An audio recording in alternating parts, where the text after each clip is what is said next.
BEd fourth semester की ATKT जल्द कराने सहित फर्स्ट सेम के विद्यार्थियों की एटीकेटी परीक्षा देने और परीक्षा की जांच प्रक्रिया में सुधार लाने की मांग के साथ विद्यार्थियों ने मंगलवार को डीएवीवी नालंदा परिसर में प्रदर्शन किया और परीक्षा नियंत्रक को ज्ञापन दिया।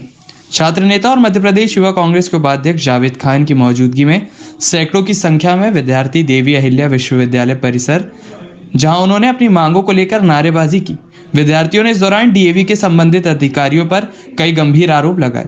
छात्र नेता जावेद खान ने बताया कि बीएड फोर्थ सेमेस्टर की एटीकेटी शीघ्र संपन्न कराने के साथ ही फर्स्ट सेम के विद्यार्थियों की एटीकेटी परीक्षा देने और परीक्षा की जांच प्रक्रिया में सुधार लाने की मांग आज ज्ञापन के माध्यम से की गई। नियंत्रक आशीष तिवारी को ज्ञापन देने के साथ विद्यार्थियों द्वारा कहा गया कि यदि 7 दिनों में उनकी मांगें नहीं मानी गई तो वे अन्य तरह से आंदोलन करेंगे। मुख्यमंत्री उच्च शिक्षा विभाग तक अपनी बात पहुंचाएंगे और जरूरत पड़ी तो वह कोर्ट भी जा सकते हैं।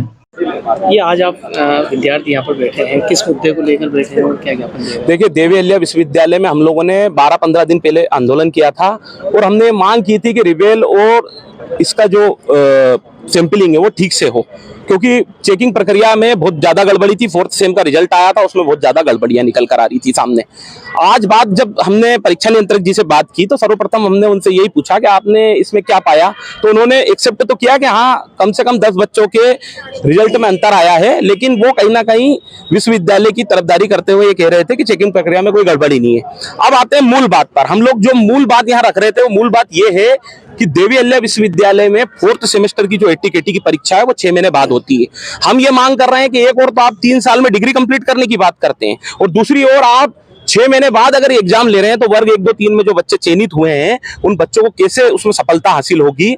इसके लिए हम उनसे अनुरोध कर रहे हैं कि हजारों विद्यार्थियों की परीक्षा आप या तो मुख्य एटीकेटी के रूप में रहे या आप उनकी विशेष एटीकेटी पिछले वर्ष की तरह कराएं।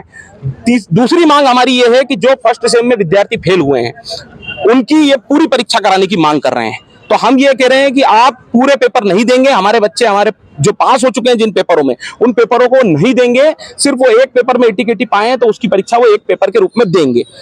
तीसरी हमारी जो प्रमुख मांग है वो ये है कि काफी चेकिंग प्रक्रिया में बहुत ज्यादा गड़बड़ी आ रही है। वेलुअर काफी को क्रॉस लगाकर काट देता है, उनके क्वेश्चन मार्क लगा देते हैं और कहीं ना कहीं विद्यार्थियों को टोंट मारने के लिए वेलुअर ये लिख देता है कि आप फिर से पढ़कर आओ। तो कहीं ना कहीं यदि वो कह रहे हैं कि पीएचडी करे हुए हमारे जो वेलुअर हैं और कोड 28 का पालन करने वाले सारे हमारे शिक्षक हैं जो इसके पश्चात जो है चयनित हैं और आज वो काफी चेक कर रहे हैं, तो वो ऐसे टोंट मारने का काम क्यों कर रहे हैं और ऐसे काफी चेक करने का काम क्यों कर रहे हैं? वो विद्यार्थी को स्पष्ट क्यों नहीं कर पा रहे हैं कि आपके इस क्वेश्चन में यहाँ गड़बड़ी थी और हमने इतने नंबर दिए? पहली बात तो वो काफी चेकिंग प्रक्रिया में बहुत कम मार्किंग कर रहे हैं। तो ये तीनों विषयों को लेकर आज हम लोगों ने देवी अहिल्या विश्वविद्यालय के समक्ष ये मांग करी है कि 7 दिन के अंदर आप ये हमारी मांग पूरी करिए, नहीं तो विश्वविद्यालय में हजारों की संख्या में बीएड के विद्यार्थी आएंगे और आंदोलन करेंगे। जावेद भाई, ये बताइए, बीएड के ऐसे कितने विद्यार्थी इंदौर शहर में होंगे, इंदौर जिले में होंगे, जिनको विश्वविद्यालय की गड़बड़ी के कारण आज ये परेशानियों का सामना करना पड़ा? देखिए, सबसे मूल विषय यह है कि देवी अहिल्या विश्वविद्यालय में जो मुख्य परीक्षा होती है उसमें बहुत ज्यादा गड़बड़ी पाई जाती है। आप देखिए, पिछले साल के भी रिजल्ट को उठाकर संख्या बताऊंगा। पिछले साल भी 6000 विद्यार्थियों ने परीक्षा दी थी और लगभग 5000 विद्यार्थी फेल या एटीकेटी से प्रभावित हुए थे। इस साल भी 6000 के लगभग विद्यार्थियों ने परीक्षा दी, 5000 के समथिंग विद्यार्थी फेल या एटीकेटी से प्रभावित हुए। इसके अंदर का कारण हम लोगों ने गुप्त सूचना के माध्यम से जाना है, तो ये पता चला है कि ये जो बच्चे रिवेल करवाते हैं या जो बच्चे एटीकेटी की परीक्षा देते हैं उसमें ये पैसा कमाने के लिए इन विद्यार्थियों को इस प्रकार के षड्यंत्र में उलझाकर उनके साथ अन्याय करते हैं। जबकि दूसरी ओर विद्यार्थी जब काफी देखकर आता है तो आप देखिए कि 88% वाली विद्यार्थी जो या वर्ग 2 में चयनित विद्यार्थी, वर्ग 1 में चयनित विद्यार्थी, ऐसे विद्यार्थी जो ईमानदारी से पास हो रहे हैं हर पेपरों में और वो इन बीएड में फेल हो जाते हैं। दूसरा सवाल मेरा ये है आपसे, हम लोग उच्च शिक्षा विभाग और मुख्यमंत्री शिक्षा मंत्री जी को सचेत करेंगे कि आप नियमों में पहले भी बदलाव कर चुके हैं, तो ये जो हमारी प्रमुख मांगे, इन मांगों को ध्यान में रखते हुए और बच्चों की सरकारी जॉब को ध्यान में रखते हुए आप इनकी मांगों को पूरा करिए। और यदि उन्होंने मांग पूरी नहीं की तो एक रास्ता तो हमारा आंदोलन का है और दूसरा रास्ता हमारा कोर्ट का है। आपका नाम? जावेद खान, प्रदेश उपाध्यक्ष, मध्य प्रदेश युवा कांग्रेस। बताइए, छात्रों का अभी यहाँ पे आंदोलन था, इन्होंने ज्ञापन दिया है आपको और एक बहुत बड़ी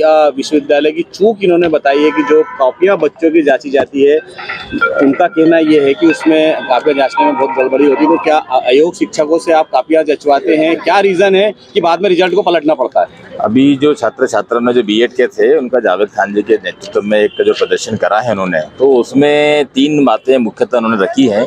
और पहला जो उन्होंने बोला था कि जो वैल्यूएशन हो रहा है प्रॉपर नहीं हो रहा है, तो हम ये बताना चाहेंगे कि हमारा जो वैल्यूएशन होता है वो हम योग्य शिक्षकों के द्वारा ही कराया जाता है। सभी कोड 28 में सिलेक्टेड रहते हैं और ऑलमोस्ट सभी लोग पीएचडी होल्डर्स हैं। तो जो हमारे जो शिक्षक लोग हैं वो काफ़ी शिक्षित लोग हैं और प्रॉपर वैल्यूएशन हो रहा है। फिर भी उनकी जो डिमांड करी है अब उसके ऊपर बिल्कुल विचार करेंगे। दूसरा उनका डिमांड था कि आपका बीएड के 4th सेमेस्टर की स्पेशल एटीकेटी करवाई जाए, उसके लिए हम लोग शासन को पत्र लिखेंगे और जो भी बच्चों की सॉल्यूशन होगा उसको निकालेंगे। थर्ड उनका यह था कि 1st सेमेस्टर के बच्चे पूरी एग्जामिनेशन नहीं देंगे, तो वो उसमें एनसीटी का नियम है, कभी उस पर होगा तो हम एग्जाम कमेटी के सामने मुद्दे को रखेंगे और जो भी बेस्ट सॉल्यूशन होगा हम उनको विद्यार्थियों के लिए करेंगे। छात्राओं की डिमांड थी कि इनका जो 4th सेम का जो एटीकेटी है, अगर वो उसके लिए अगर आप सारे पेपर्स लेते हैं तो कॉलेज उनसे पूरे साल की फीस लेता है और उनका साल भी खराब होता है। इसके साथ इनके लिए जो कहीं पे अभी उन्होंने बताया कि नौकरी कहीं लग गई है, उसका भी उनको नुकसान हो रहा है, तो उसके लिए आप कैसे भरपाई करेंगे? क्या छात्र छात्राओं को हमने बोला है कि जो भी कॉलेज का भी ऐसा बोल रहे हैं कि पूरी फीस लेंगे तो उनका हमें एक लिखित में यहाँ पे एप्लीकेशन दें, हम कॉलेज से बात करेंगे, क्योंकि जो बच्चों को एग्जामिनेशन फीस ही देना है, सिर्फ पूरी कॉलेज की ट्यूशन फीस देने की कोई जरूरत नहीं है इनको इसके अंदर। ये एक बात और थी, अभी आप ही ने कहा था यहाँ पे थोड़ी सी देर पहले कि पुण्य मूल्यांकन में 9 छात्रों के रिजल्ट बदले गए थे और अभी आप कह रहे हैं कि आपके पास बहुत योग्य शिक्षकों द्वारा मूल्यांकन किया जाता है, तो आखिर फिर क्या रीजन है कि आपके योग्य मूल्यांकन करने वाले शिक्षकों का परिणाम आपको बदलना पड़ता है, विश्वविद्यालय को बदलना पड़ता है परिणाम, और बाद में जाकर के 9 शिक्षक फिर पास होते हैं, तो ये किस गड़बड़ी को दर्शाता है? इसके बारे में आप क्या कहेंगे? देखिए, रिव्यू की जो प्रोसेस होती है उसमें 10% का हमेशा वेरिएशन आता है। अभी भी आप देखेंगे तो 109 कॉपी में सिर्फ 9 में ही वेरिएशन आया है, तो वो भी 10% से कम ही है। तो इसलिए वैल्यूएशन का एक हमेशा मार्जिनल रहता है कि चेंजेस आने की संभावना रहती है, क्योंकि ये जो कॉपी रहती है वो कोई दूसरा एग्जामिनर करता है, पहला एग्जामिनर नहीं करता है, और ये हमेशा वैल्यूएशन में 10% का मार्जिन रहता है। तो उसी के तहत जो भी आया चेंज उसी के तहत ही आया है। आपका नाम और पद बताइए। डॉक्टर शेष तिवारी, एग्जामिनेशन कंट्रोलर, देवी अल्लाह विश्वविद्यालय इंदौर।